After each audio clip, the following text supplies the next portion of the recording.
So, did the Rolex bubble burst?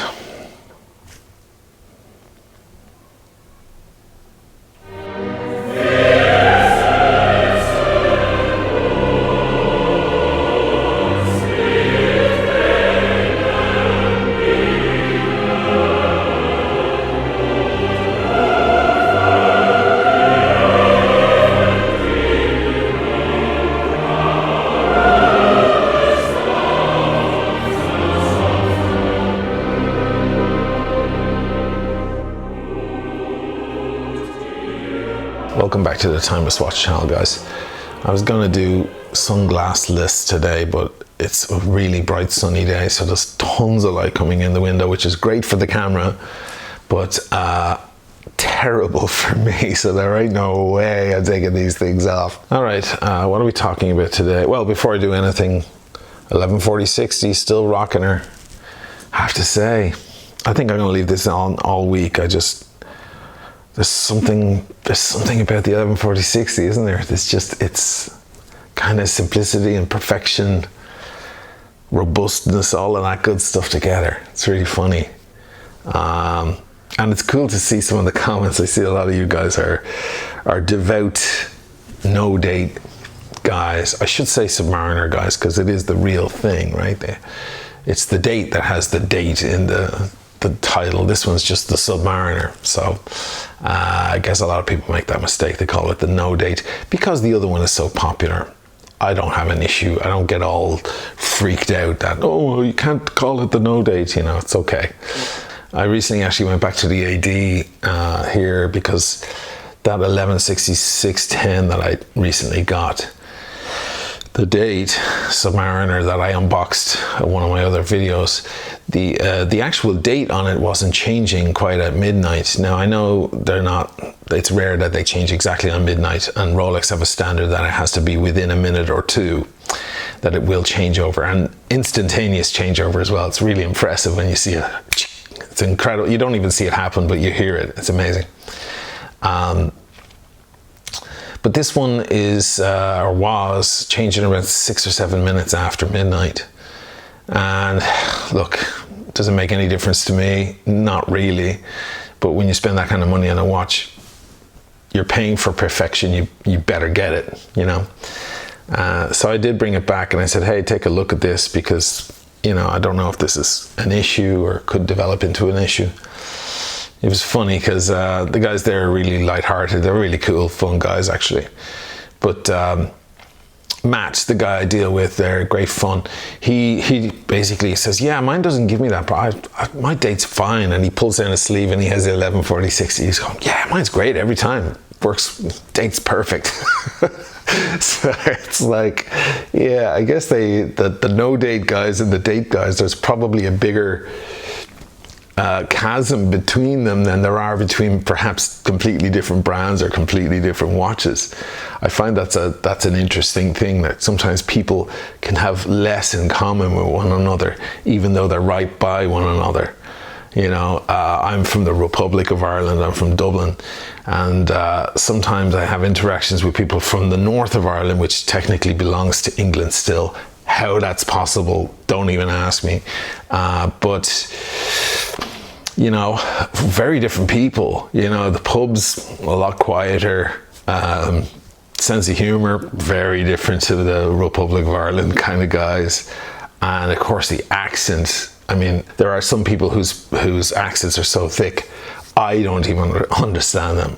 So, and I live 90 miles away, or grew up 90 miles away from these people, you know, and I left Ireland and went to the United States and came here to Italy and so on. People are like, oh yeah, we have so much in common with the Irish. And I'm kind of like, you know, you might have more in common with the Irish than the other Irish that live in my own country. We're right next to each other, you know. It makes me think, actually, recently in Siena, that video I just did of all the contrada, the competing people in the various neighborhoods. As I mentioned, each contrada has an arch enemy, you know, like the one they truly dislike, or they don't dislike them, it's just a big game. But I thought that maybe they might be opposite contradas, like one on the north and one on the very south. They kind of don't like each other. But actually it's not the case. In most cases, the enemy contradas are right next to each other. And I thought, God, it makes sense, you know. It's like somebody pissed someone off years ago.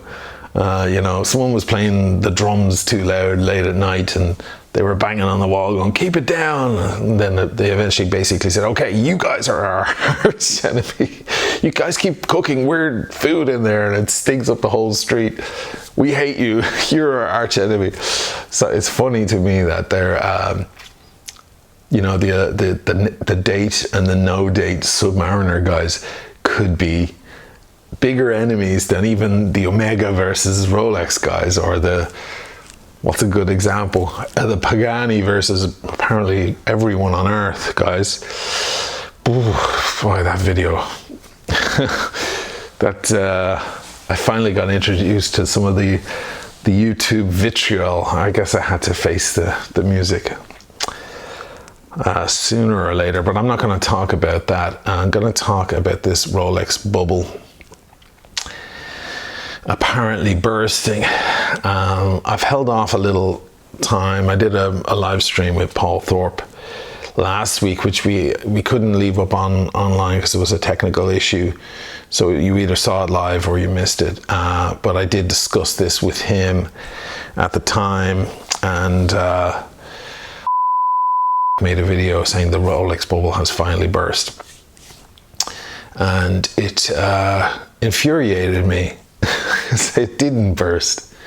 One watch retailer decided to drop their ridiculous prices down to roughly the same price as everyone else, only on certain models. It was a very small movement in the world of Rolex and the bubble and all of that.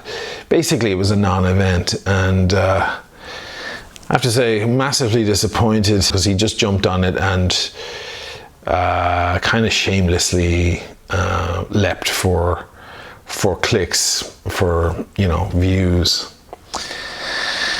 That's one of my fears about this channel kind of really taking off, because at the moment I have the luxury of doing it for the love and for the enjoyment of talking about watches.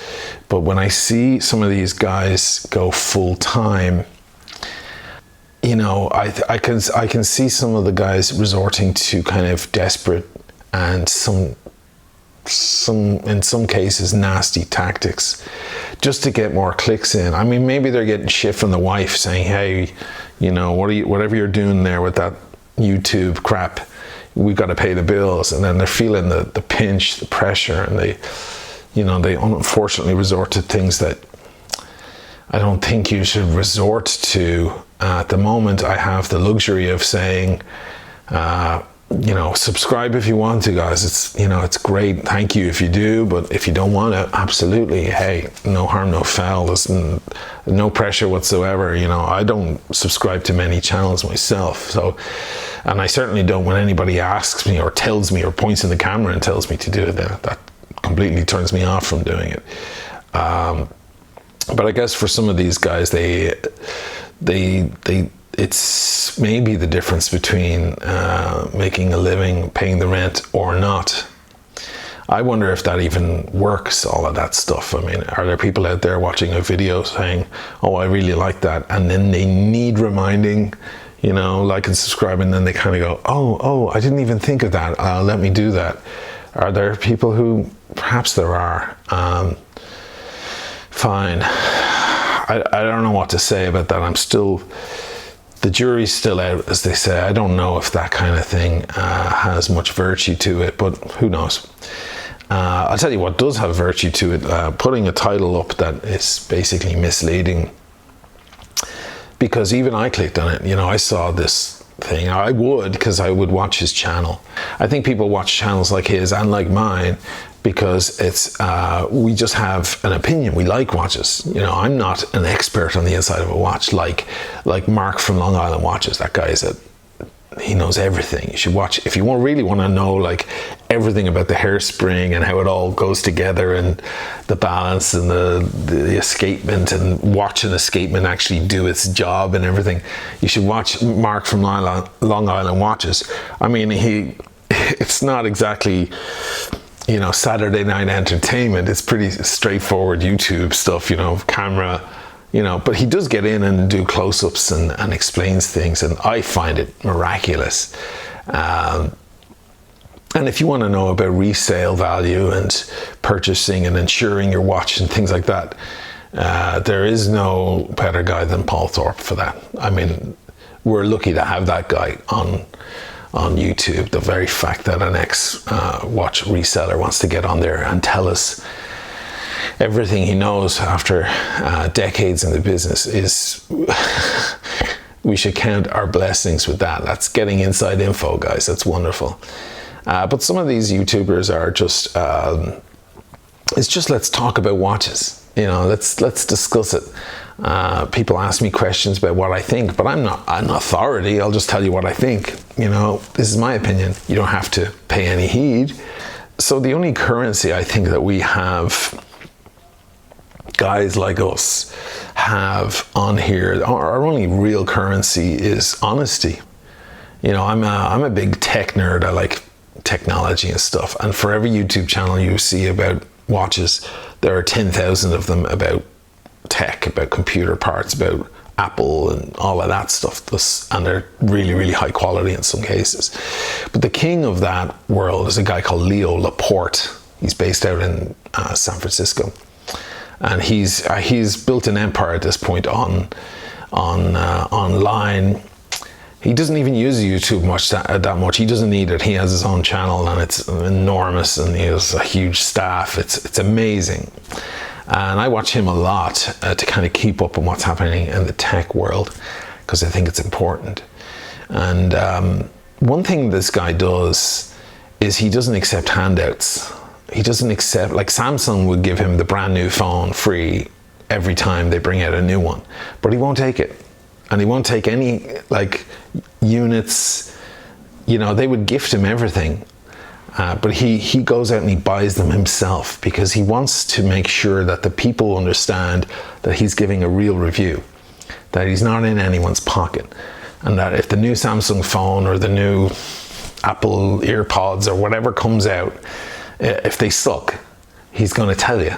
He's going to give you, you know, his honest opinion.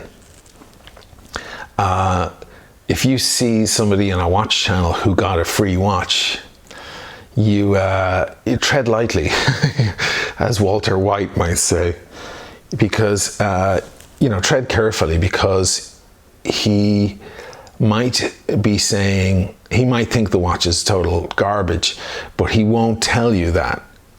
He might not say it's great, but he won't be disparaging about the watch because he got it free. Or he's hoping he'll get another free watch from the same company, or a free trip, you know, or whatever. So you don't really know if you're getting the truth or not. And whether we like it or not, people like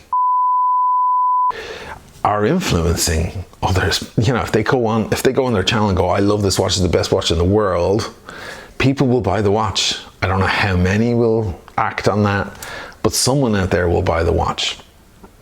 I've already been approached by 2 companies. I didn't realize this stuff would happen so fast. It's been quite a storm since I launched this channel, I must say, in many ways, in good ways and mostly. But I got emails from 2 companies in China who are launching their watches, and they were wondering if I wanted to review them. And I was straightforward. At first I was like, are you kidding me? Like, the channel isn't it's a new channel, and, you know, I don't have the kind of subscribers that some of these channels have. But I guess they saw some of the reviews, and as you guys know, I kind of go all out on the reviews. I get in and I do a lot of work. I was dead honest. I said, listen, I'm very happy to review your watch, but there is one condition. I mean, they offered to give me the watches for free. And I said, listen, I will give you an honest review. So if I like the watch, I will review it well. If I don't like the watch, I will fillet it. I will destroy I will destroy you in the review. I mean, I didn't say it that way. I'm saying that to you guys because that's what I would do if I hated the watch. But I did give them the option. I said, if, you know, I'll tell you what, I can do the review and you can watch it first. And if you don't like it, I won't air it. And no harm, no foul. Move on to the next guy. If I do like it, you stand the chance of getting probably one of the most glorious reviews you could probably hope for, because if you've been paying attention to my channel, I don't do things by half. And if it's a great watch, you stand to get a lot of complimentary shots of your watch and so on. So it's up to you. You know, now one of them I never heard back from. The other was they wanted to know more specifics, like, well, you know, let us know more. Are you going to review it with other watches? You know, review a few watches at the same time, or would you give us our own review by itself? I said, no, I'll do it. You know, your own review by itself. And then they wanted to know how much I wanted, and I said, well, just pay me for my time, or if you want me to do one of my fancier reviews, like my special reviews where I bring it to a beautiful little town in Europe, in Italy, you've got to pay me more because that's hotel rooms and all of that stuff. So it's been left with them. I don't know. I honestly hope not to hear back from them, because there's a very good chance I won't like their watch, you know. After all, I'm wearing watches like this and stuff. Like, what chance do they have of competing with proper luxury items? However, you know, I'm sure Richard Mille and, you know, Jacob and Co. and so on were in that position at some point in their, you know, years and years ago, where they were a brand new brand and they were just wondering how on earth they're going to get the name out. And I guess now that we're all here on YouTube and social media, this is the new marketplace. And this is perhaps why things like Baselworld are beginning to slowly decay, because perhaps it doesn't make so much money putting $1 million into a huge, beautiful stand at Baselworld. Maybe you should put your $1 million into people online, you know, talking directly with the potential customers, which I guess is what we're doing. But back to the Rolex bubble, it didn't happen. There was no bursting at all. It didn't even close to happen. What happened is Watchfinder dropped their ridiculous prices. I mean, the prices on Rolexes right now, especially particular models, as we all know, are really pumped up. They're bloated because they're very hard to come by. So, you know, Joma's Shop and Bob's Watches and various other online retailers and brick and mortar retailers will ask you for way more than the watch would cost if you could get it directly from Rolex, which you can't, pretty much. But out of all of those bloated, pumped up prices, I think Watchfinders were the most offensive and ridiculous. They were outrageous. And it was clearly, as we would say in Ireland, a piss take. It was clearly they were almost making fun of the customer. The prices that they were looking for, particularly for the ceramic Daytona, for the Batman, for the Pepsi and so on, were so unbelievable that you could instead take your money and fly to another country. You could fly to the United States, buy the watch there, have a holiday there, go to New York, spend a weekend in New York with the wife and family, do some Christmas shopping, get the watch, come all the way back to the United Kingdom, which is where Watchfinder is based, and still probably have saved some money. Of course, you can't declare the watch, you know, stick it on your wrist on your way back. It's breaking the law, but, you know, it is your watch. So yeah, so what did Watchfinder do? They didn't lower their prices lower than everyone else's. They didn't make a competing price. So Joma Shop's price is there and it's bloated and pumped up. They're trying to make their money. Of course, they have the opportunity to sell a rare wanted item, you know, high demand item. So they're going to bloat their price. Of course they do that. It's a business. So they put it there. Watchfinders is there. Remember, we're talking about British pounds. You translate those over to euros, dollars, Australian dollars, British pounds, it's still a strong currency. Don't ask me how that's even possible after all the shenanigans they've been up to in the past while, but whatever. They're up there. You know, Watchfinder didn't break down their prices to there. They didn't undercut. So then Joma Shop would have to respond, and Bob's Watches would have to respond, and even Chrono, everyone selling one, would have to respond to that and say, oh shit, everyone can get it cheaper on Watchfinder now, so now we have to drop it. That's not what they did. They just dropped their prices to pretty much where, no, they didn't even get down to where everyone else is. They kind of just landed them down around here. So they're still more expensive than everywhere else. They're just not as expensive as they used to be. So I could open a pet store. What's that Louis C.K. scene? You know, the pet store with the ridiculous prices. I could charge $1 million for some dog food. No one would ever buy it. But then, like, if I drop it from $1 million to 500,000, I'm having a sale, half price sale. But it's still a stupid, ridiculous price for the thing, and still no one will buy it. So it was a non-event. And honestly, very few people would have even noticed or paid any heed. Watchfinder are based in the UK. If you live in the UK, perhaps they're the big thing, but there's 192 countries in the world, guys. What happens in the United Kingdom, okay, a few hundred years ago perhaps affected the rest of the world, but it no longer affects the rest of the world. I mean, it doesn't change in Germany, which is the largest market in Europe. It doesn't change in France. It certainly doesn't change in the United States of America. The moment you see prices drop in Miami, New York, Chicago, San Francisco, Los Angeles, Tokyo, now we're talking about a bubble bursting. So why do I care about Watchfinder? I don't care what Watchfinder do. And they just proved once again that they're just ridiculous. Dropping the price of some of these watches by 3,000 British pounds tells you guys one thing and one thing only. Like, people like Paul Thorpe are super confused. How can they afford to drop their price by 3,000? What did they pay for the watch? That's because if it were Paul Thorpe, he would have only been seeking $1,000 or 500 to make on that watch. But he's not seeing the bigger picture. Watchfinder dropping their price by $3,000. You know what that meant? That meant that $3,000 was just invented in the first place. That's still, even if you buy the watch at this price that they've replaced it at, they're still making a large margin underneath that. They probably bought the watch for 12, 15. Right now, some people are going, no. I would bet money. There's no way I can prove this, but it's just exorbitant prices. That's what it is. It's just pounding your price way up in the sky. That's all they're doing, because they can. And clearly they can't anymore.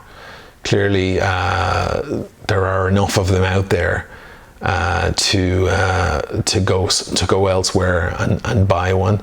And clearly it's a mechanism.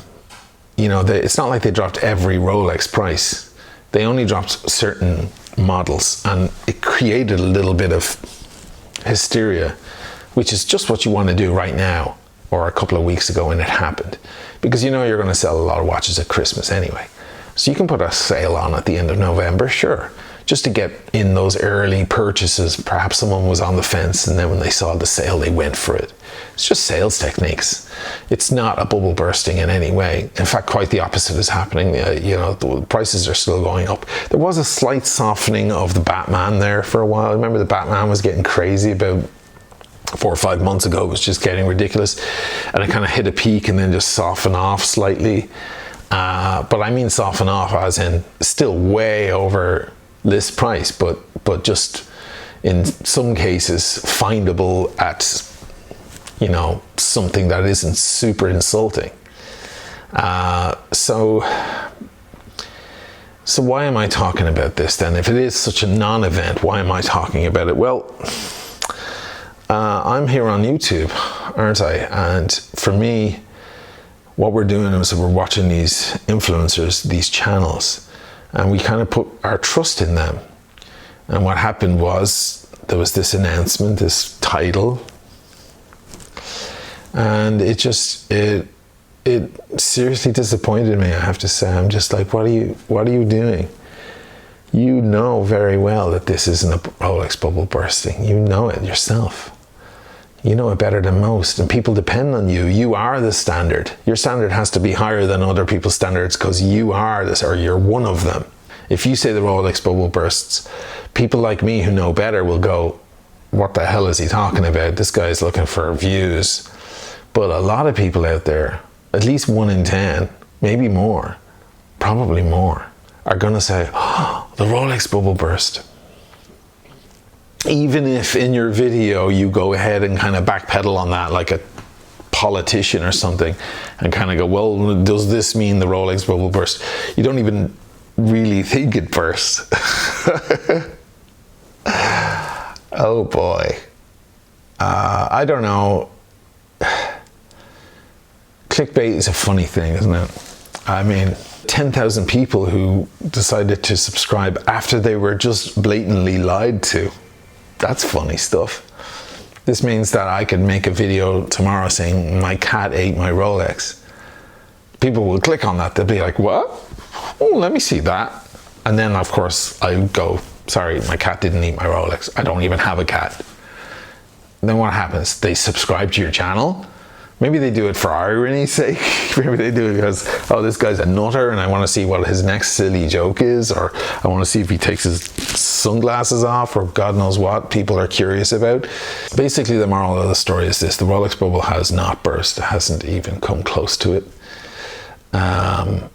If you were going to buy on Watchfinder, which you shouldn't really be doing in the first place because it's extortion, but if you were, for some unknown reason, that maybe you're going to save a little money now on certain models. Yes, anyway, that's all I got to say about that for the moment. I don't know. I've lost a lot of trust in some of the channels, I have to say. I guess it's the byproduct of going full-time on YouTube. You know, it turns from being a passion or something fun into something that's deadly serious, that you may resort to some nasty behavior because you're trying to put food in the fridge. I have one thing to say to anybody in that situation: either A, have another type of income, don't go full-time. You know, do it most of your time, but also try something else so that you're not super depending on that. Maybe you shouldn't have gone full time because it is, you know, at the drop of a hat, there could be a copyright strike, there could be some problem. And, or two, just make better content. And people will, if you build it, they will come. Thanks for watching the Timeless Watch channel, guys. See you in the next one.